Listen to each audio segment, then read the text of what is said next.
Hey, Brian here from quantlabs.net. I'm going to kind of whiz through this. I went to this show here, the World of Money shows in Toronto on Saturday. I don't go to a lot of these for the reason of a lot of bad, some good. Let's talk about some of the good. Interactive Brokers was there. I met a VP of sales. He was a cool dude, and he taught me some stuff that you can get on and learn about Interactive Brokers that you can't find anywhere on this site. So I'm going to definitely take advantage of that. Don't ask me what it is because I don't want the world to know about it, but it's kind of cool. Anyways, let's go through some of the vendors here. I got some of these brochures, and I thought I'd just give you a bit of what I think of them. Okay, there's this one called Bullish Investor. This is, and then there's on the other side here, allpennystocks.com. Now, this site or service is Penny Stocks. I'm learning Tim Sykes right now. Penny Stocks is a scam. I mean, you know, there's some legit behind it, but if you learn Tim Sykes, the promoters are just evil business operators, and they're doing it at your expense. So I asked this guy, the president and founder of these sites. He says he's getting out of it. Well, guess what, dude? You just burnt your reputation. You know, Penny Stocks. Getting into it. You're not legit anymore. You have no more credibility. Let's talk about, because it's in Canada. All right. So Canada is well known for Euro, whatever. This company here, Euro. Now, I'm not saying they're scams or not. I'm just questioning. Canada, specifically Vancouver, is well known for pulling off scams. A lot of these tiny little mining companies, in quotes, looking for investors to put money into, and a lot of them are penny stocks. So I'm sure there's a lot of pump and dump. I'm going to show you one source of it in here, at least in Canada. You got to be really careful with this stuff. If you're going to put money into them, I wouldn't bother. You're just better off to put it in more trustworthy sources with better returns. This one's kind of funny. This company's called Schwaben. This is bad. Multiple family office. Why am I allowed to invest into your firm if you're a family office? The whole notion of a proper family office are billionaires managing their own money that have companies known as family offices. This thing is just that right there just makes me go, what the hell? Let me see what else I got. Okay, let's do some broker stuff. Okay, okay, here's the little thing from Interactive Brokers on colored photocopy paper. That tells me those guys are cheap. Maybe that's why the customer service sucks. But I'm still recommending them as a broker because out of Toronto, that's all I got. Okay, so now we're going to get into this broker here, Questrade. Okay, Questrade, these guys right here. These are only in Canada, okay? Questrade, this is what they do. Smart ETFs. Okay, we've done that. Forex trading. We got Owanda out of Toronto. They're probably one of the best Forex brokers out there. Well, least corrupt is probably the way I like it.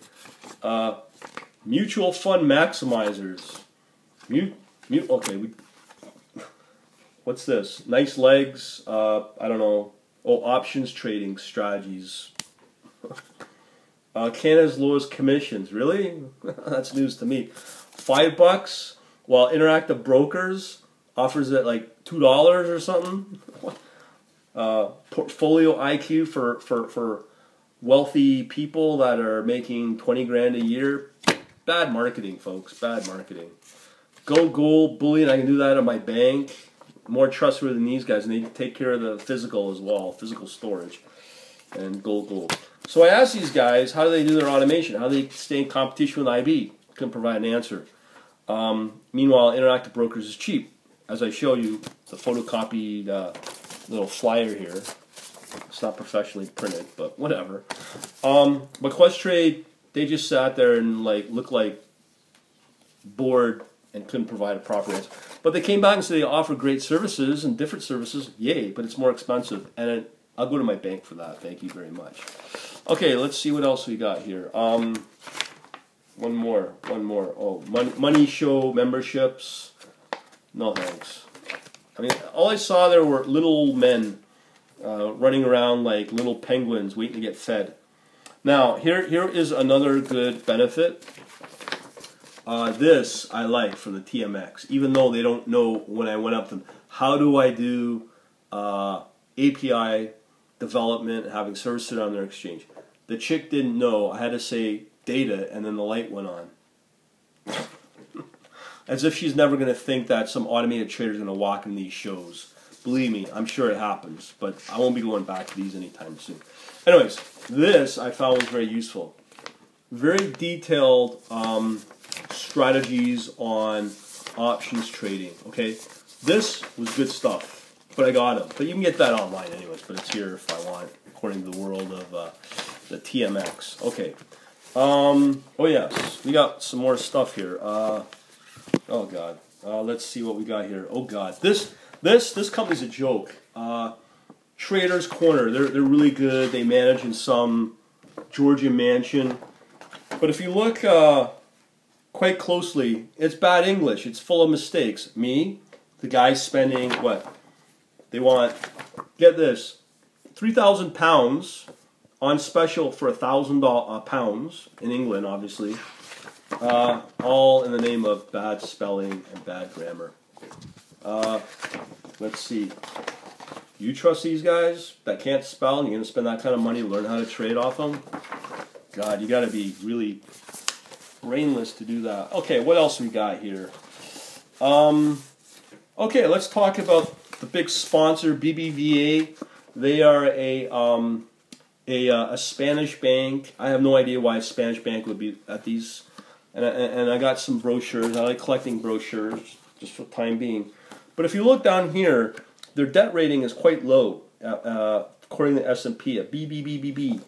You put your money into a bank like that, I can see why they're coming. And there's a Brazilian bank there too, and I'm sure they're in the same boat.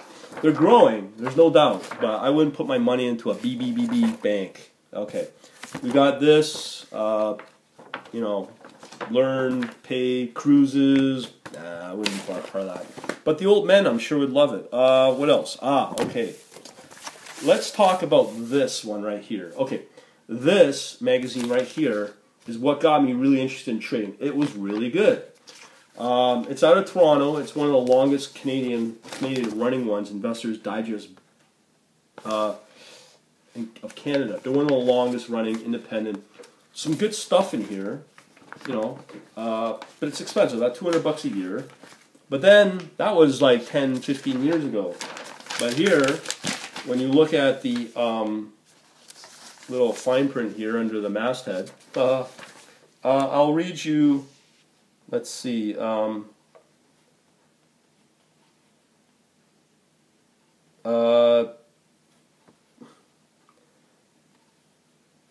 there's a mention of basically these advisors that are independent of Investors Digest. These are not hired by Investors Digest. They're basically independent financial advisors working for big companies like, let's see, who would we have here? Oh, I don't know. There's a bunch in here. I'm just trying to look for any brokers. There you go. You get these are coming out of newsletters like Timmins, Gold, Finning, whoever, whatever. But in this, there's a little blurb that says, "Oh, by the way, these advisors or writers are paid or compensated or hold the stock in which they're recommending, but they're not going to declare it for that particular author." That's bad. That's what Tim Sykes is about. That's one thing I like about Tim Sykes. He's like this Robin Hood of crushing these little bad corrupt stock promoters. But this is always a reliable source. So if you're going to waste your money going to these shows, go for it. I think that there's better reliable sources out there. This is just a random selection of what's out there. I'm just putting this out there to be very, very careful. I'm also going to do a review, an honest, brutal review of the good and the some good. Oh, sorry, a lot of the bad in Tim Sykes' video series on penny stock. But to be honest, there's some really good stuff in there. But I'm going to give you my opinion on it in another video in the next week or so. So be on the lookout for that. Over and out. Hope this will help you out. Talk to you later.